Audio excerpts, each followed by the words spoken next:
is benefit to La both Limpia sides, Day Western countries, Israel as 2. well, and Iran. So my short answer would be, Part 2. I suspect yes.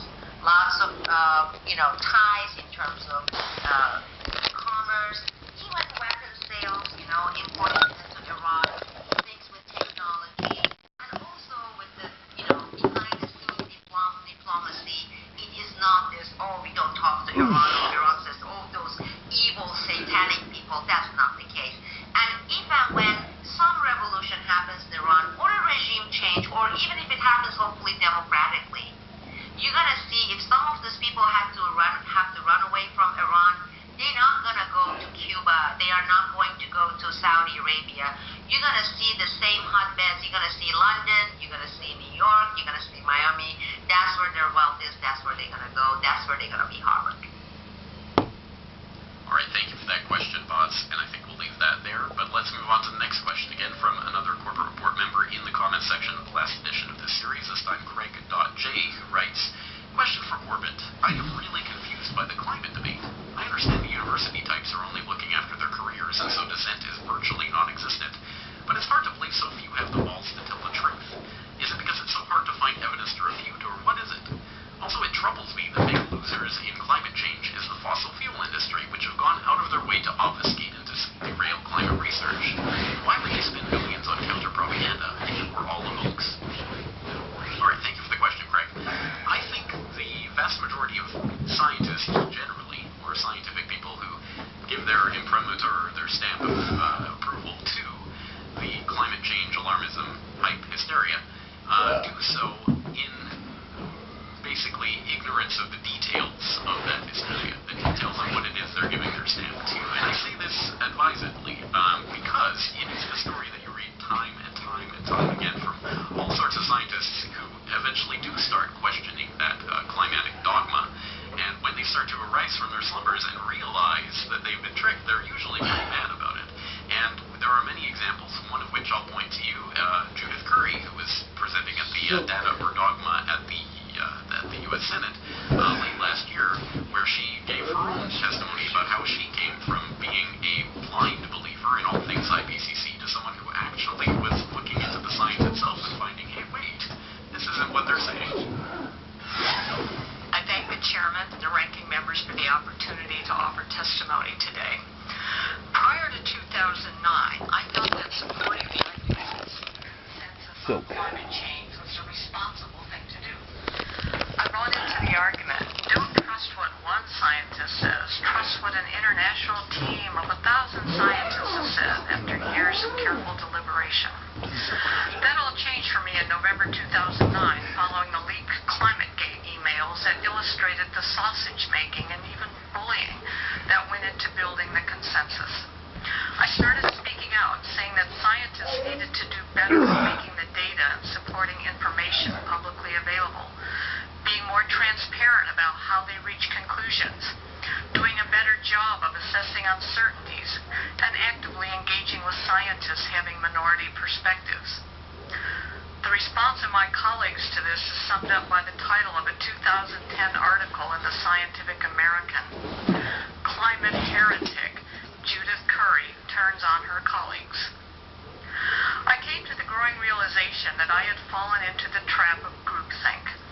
I had accepted the consensus based on second-order evidence, the assertion that a consensus existed. That's right, you will be called a heretic by this religious cult if you so much as dare to actually try to listen to some of the criticisms that have been leveled at this unquestionable religious dogma. It's absolutely insane to think that the scientific community is acting this way, and where there's smoke, there's fire, as people like Judith Curry and many other scientists have found when they've actually investigated this.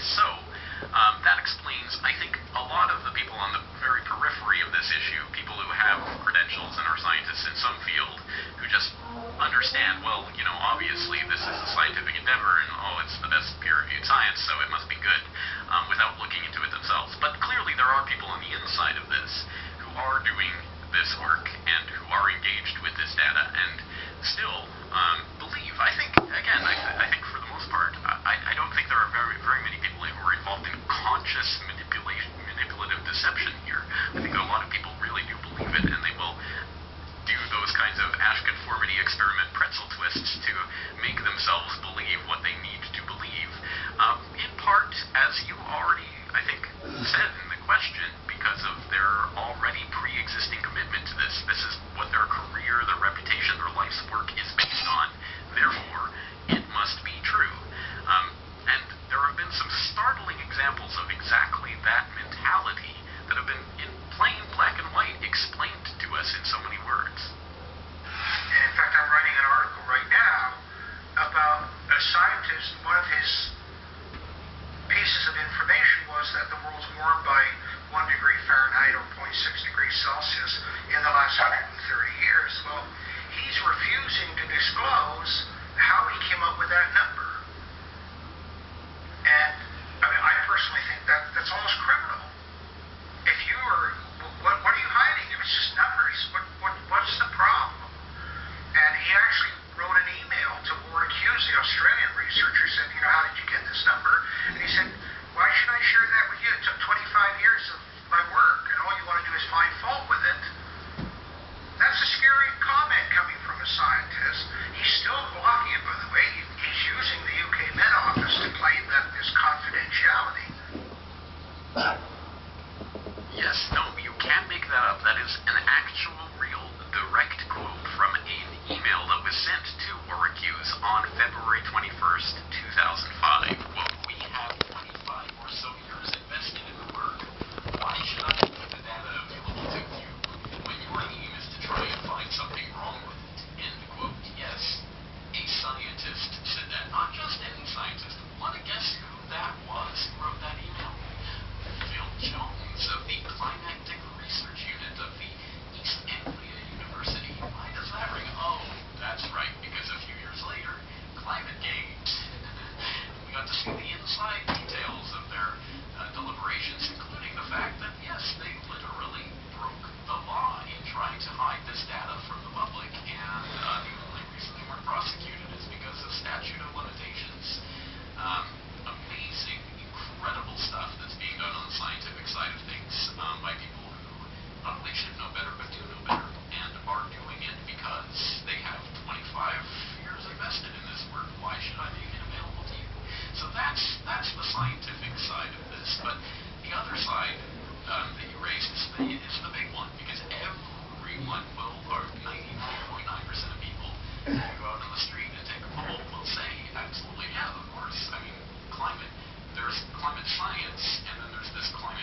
Rockefeller's had nothing to do with the book. Oh, wait. Rockefeller's promised access to publisher of Inside Climate News emails show. The